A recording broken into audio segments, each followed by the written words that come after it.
Praise లాడండి. వాక్యంలోకి వెళ్లే ముందు ప్రార్థించుకుందాం. స్తోత్రం స్తోత్రం స్తోత్రం సర్వోన్నతుడ సర్వశక్తిమంతుడ కృపామయుడ దయగల మా తండ్రి, నీకు లెక్కలేని స్తోత్రాలు చెల్లించుకుంటున్నాం ప్రభా. వినిచిన వారికి చూచుచున్న వారికి ప్రతి ఒక్కరికి మారు మనసు దయచేయమని అడుగుచున్నాం ప్రభా. విరిగి నలిగిన హృదయం దయచే ప్రభా, రక్షణ భాగ్యములు దయచేయమని అడుగుచున్నాను నాయన ప్రభా.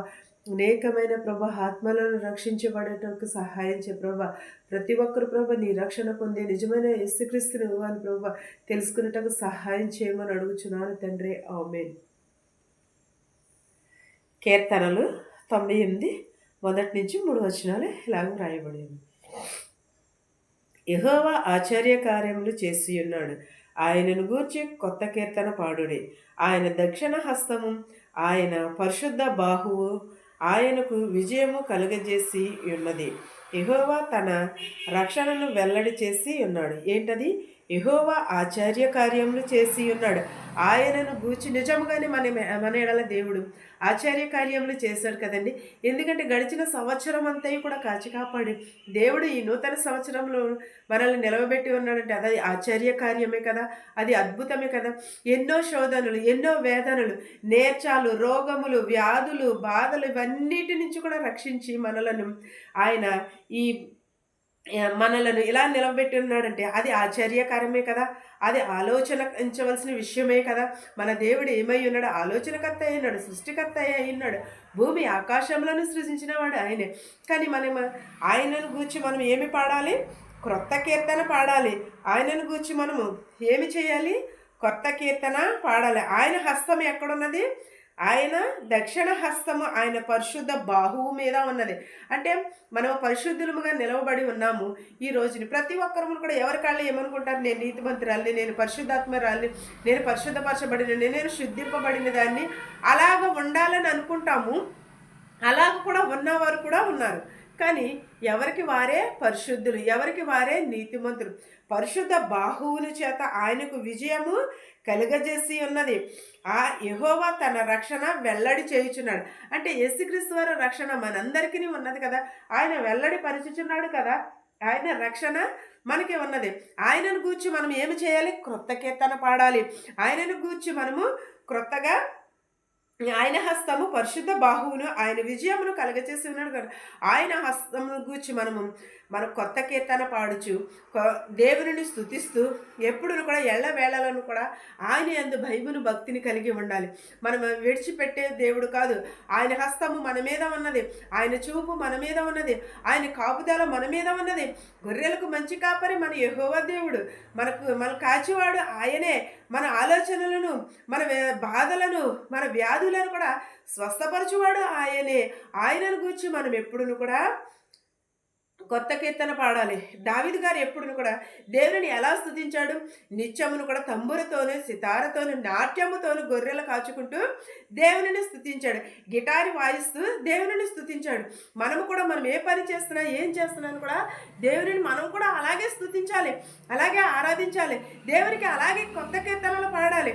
మనం ఎప్పుడును కూడా దేవుని ఎడలని భయమును భక్తిని కలిగి ఉండాలి. ఎప్పుడును కూడా దేవుడిని విడిచిపెట్టకూడదు. యెహోవా దేవుడు మనం కాపుదల ఉంచి ఉన్నాడు. ఆయన హస్తము మన మీద ఉన్నది. అన్యజనుల ఎదుట నీతిని బయలుపరచి ఇశ్రాయేలుల సంతతికి తాను చూపిన కృప విశ్వాసతలను ఆయన జ్ఞాపకము చేసుకుని ఉన్నాడు. భూదిగంత నివాసులందరూ మన దేవుడు కలుగజేసిన రక్షణను చూచిరి. ఎలాగ ఉన్నది? ఇశ్రాయేలుల సంతతికి తాను చూసిన కృప విశ్వాసములను కూడా ఆయనను తలంచుకుని జ్ఞాపకము చేసుకోవాలని. భూదిగంత నివాసులందరూ కూడా మన దేవుడు కలుగజేసి ఉన్న రక్షణను చూడాలి. భూదిగంత నివాసులందరూ కూడా ఏమి చూడాలి? దేవుడు కలుగజేసిన రక్షణను మనం ఎరిగి ఉండాలి. రక్షణ సువార్తను మనం భూదిగంత కలుగజేసి ఉన్నాడు ఆయన. సర్వజనులారా యెహోవాను బట్టి ఉత్సాహించుడి, ఆర్భాటముతోనూ సంతోషగానము చేయుడు, కీర్తనలను పాడుడి. ఎలాగూ? సర్వజనులారా యెహోవాను బట్టి ఉత్సాహించాలి. ఎవరిని బట్టి ఉత్సాహించాలి?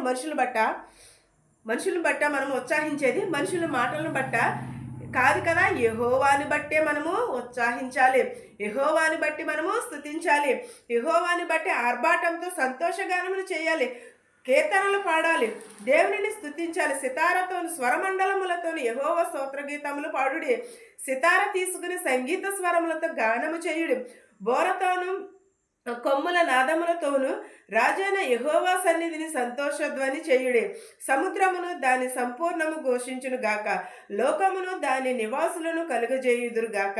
ఆయన సన్నిధిని నదులను చప్పట్లు కొట్టునుగాక.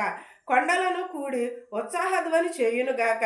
భూమికి తీర్పు తీర్చుటకై, నీతిని బట్టి లోకమునకు తీర్పు తీర్చుటకై, న్యాయమును బట్టి జనులకు తీర్పు తీర్చుటకై యెహోవా వేమి చేసి ఉన్నాడు. ఎలాగ సితారతోను, తంబురతోను, నాట్యములతోను, బోరధ్వనులతోను దేవునిని సంతోష ధ్వనులతోనూ చేయమని అన్నాడు. సముద్రము చప్పట్లు కొట్టుచున్నది, సముద్రము కీర్తనలు పాడుచున్నది. మరి నీవేమి చేయుచున్నావు? దేవునికి కొత్త కీర్తన పాడుచున్నావా? దేవునిని స్తుతిస్తున్నావా? దేవునిని ఆరాధిస్తున్నావా? ఒక్కసారి మనలను మనమే పరిశీలన చేసుకోవాలి. ఎవరో వచ్చి కాదు, ఎప్పుడు కూడా దేవునిని ఎలాగా కొత్త కీర్తనలతోటి దేవునిని స్తుతించాలి, ఆరాధించాలి. దేవుని సన్నిధిలోకి వెళ్ళి మనం వెకిలి మాటలు, వెకిలి చేష్టలు కాదు, తోటి వారిని కాదు, మన పిల్లల్ని ఎత్తుకుని ఆడించడం కాదు. పిల్లల యందు మనం ఏమి కలిగి ఉండాలి? మనము దేవుని వాక్యమును వినాలి. పిల్లలతో ఆటలాడటం కాదు, పక్కవారితో మాట్లాడటం కాదు, పక్కవారిని అనడం కాదు, కానీ మనం దేవునితోనే మాట్లాడాలి, దేవునినే స్తుతించాలి. నిత్యమును కూడా యెహోవా యందు మనము కొత్త కీర్తనలతోని సంతోష గానములతో. సముద్రంలో దేవుని నుంచి పాటలకు చప్పట్లు కొట్టుచున్నాయంటే నీవు ఇంకెంతలా దేవునిని స్తుతించాలి? నువ్వు మనిషి అయి ఉండి దేవుని రూపమును కలిగి దేవుని ఆయుష్ పోసుకుని దేవుని ఊపిరి పోసుకుని నువ్వు నిలబడి ఉన్నావంటే, ఈ రోజున ఇలా ఉన్నావంటే సముద్రములకు చెట్లకు ఉన్న జ్ఞానము నీకు లేదా? ఒక్కసారి ఆలోచించు. ఆ జ్ఞానము నీకేమైపోయింది? చెట్లకే అంత జ్ఞానమును కలిగి ఉంటే మనం ప్రాణమున్న మనుషులు, మాట్లాడుచున్న మనుషులము, మనం ఇంకెంత జ్ఞానమును కలిగి ఉండాలి? ఒక్కసారి ఆలోచించండి. ప్రతి ఒక్కరూ కూడా ఈ మాటలు నన్నే అంటున్నారు, ఈ మాటలు నేనే రేపటి నుంచి బైబిల్ చదువుకోవాలి, రేపటి నుంచి దేవుని స్తుతించాలి, దేవునితో నేను మాట్లాడాలి అనే జ్ఞానమును కలిగి ఉండాలి. ఎప్పుడునూ కూడా దేవుడు మనల్ని ఆయన హస్తాల్లో ఉంచుకుని ఉన్నాడు. అన్నిటికంటే మనల్ని సజీవులుగా చేసి ఉన్నాడు. అందరికంటే దేవుడు మనల్ని హెచ్చించి ఉన్నాడు. తలగా ఉంచుతాను కానీ మిమ్మల్ని తోకగా ఉంచున్నాను అన్నాడు. అలాంటినప్పుడు మనం తిరిగి దేవునికి ఏమి చెల్లిస్తున్నాం? ఎప్పుడైనా నీ హృదయాన్ని పరిశీలన చేసుకుంటున్నావా? ఇంతవరకు నువ్వు బైబిల్ చదవట్లేదేమో, ఇంతవరకు నువ్వు ప్రార్థన చేయట్లేదేమో. ఈ వాక్యం నీకోసమే, ఈ వాక్యం నిన్నే దేవుడు అడుగుచున్నాడు. ఒక్కసారి ఆలోచించి ఈ నిమిషం నుంచి నువ్వు ప్రార్థన చెయ్యి, బైబిల్ చదువు, వాక్యంను అనుసరించి నడుచుకోమని అడుగుచున్నాను. ప్రతి ఒక్కరూ కూడా దేవుని రాజ్యంలో ప్రవేశించాలనుకున్నాను, కానీ ముందు మారు మనసును కలిగి ఉండాలి. ప్రతి ఒక్కరూ కూడా మారు మనసు కలిగి ఉండాలి. ఈ వాక్యమును మీకును మాకును మనందరికీ తోడయుండును గాక. ఆమేన్. స్తోత్రం స్తోత్రం. సర్వోన్నత సర్వశక్తిమంతుడ కృపామయుడ, నీకు లెక్కలేని స్తోత్రాలు నాయన. వినిచిన వారికి, చూచుచిన వారికి ప్రతి ఒక్కరికి రక్షణ భాగ్యం దయచే ప్రభా. ప్రతి ఒక్కరిని రక్షించినాయన ప్రభా. మా శత్రువులు, మిత్రులు దీవించినాయన ప్రభా. ధనుకులనేమి, భేదాలనేమి దీవించినాయన ప్రభా. ప్రతి ఒక్క కుటుంబాలలో ప్రభు శాంతిని, సమాధానం దయచే ప్రభా. విరిగి నలిగిన హృదయములు దయచే ప్రభా. ఎవరెవరైతే ఏ చేతి పనులైతే చేయించున్నారో ప్రభా, వారి చేతి పనులను దీవించి ఆశీర్వదించమని అడుగుచున్నాను ప్రభా. దయగల మా తండ్రి, లెక్కలేని స్తోత్రాలు యేసయ్యా. నజరేయుడా నీకు స్తోత్రాలు, నీ వందనాలు నాయన ప్రభా.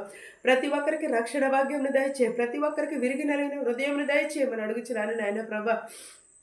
నాయన నిన్ను స్తుతించే భాగ్యమును దయచే ప్రభా. నాకు ఈ అవకాశం ఇచ్చినందుకు నీకు లెక్కలేని స్తోత్రాలు యేసయ్యా. ప్రతి ఒక్కరిని ప్రభా, మా దేశాలని, మా సంఘాలను దీవించినాయన ప్రభా. చదువుకుంటున్న బిడ్డలను, చదువుకోలేని బిడ్డలను కూడా దీవించినాయన ప్రభా. ఎవరెవరైతే ఏ వాహనంలో అయితే నడుచున్నారో ప్రభా, వారి వాహనంలో సురక్షితంగా చేర్చుటకు సహాయం చేయ ప్రభా. వాక్యం చేత యవనస్తులను ప్రభా నీ వాక్యం చేత వారిని శుద్ధి చేయమని అడుగుచున్నాను నాయన ప్రభా. అనాథ బిడ్డలను దీవించిన ఆయన ప్రభా, చదువుకోలేని బిడ్డలను దీవించిన ఆయన ప్రభా, చదువుకున్న బిడ్డలను దీవించిన ఆయన ప్రభా. ఇతర దేశంలో పని చేసుకున్న ప్రతి ఒక్క బిడ్డని ప్రభా దీవించి ఆశీర్వదించిన ఆయన ప్రభా. వారికి శక్తిని, బలముని దయచే ప్రభా. వెలుచున్న వారిని, వచ్చుచున్న వారిని నీ కాపుదల ఉంచమని అడుగుచున్నాను నాయన ప్రభా. నేను ఇంకా ఎవరినైతే మర్చిపెట్టే వారందరికీ కూడా రక్షణ భాగ్యమును దయచేయమని, నా కుటుంబము నిత్యము కూడా నిన్ను స్తుతించే భాగ్యమును దయచేయమని అడుగుచున్నాను తండ్రి. ఆమేన్. పరలోకమందున మా తండ్రి, నీ నామము పరిశుద్ధపరచబడును గాక, నీ రాజ్యం వచ్చును గాక, నీ చిత్తము పరలోకమందు భూమియందు నెరవేరినట్లును మరుదిన ఆహారం నేడు మాకు దయచేయము. మరణస్తులను మేము క్షమించిన ప్రకారము మరణములను క్షమించుము. దుష్టు నుండి, శోధన నుండి తప్పించుము. రాజ్యమును, శక్తియు, మహిమయు నిరంతరము నీవై ఉన్నావు మా తండ్రి. ఆమేన్. ఆమేన్. చూచిన వారికి వినిచిన వారికి నీ రక్షణ భాగ్యం దయచేయమని అడుగుచున్నాను తండ్రి. ఆమేన్. అందరికీ వందనాలండి.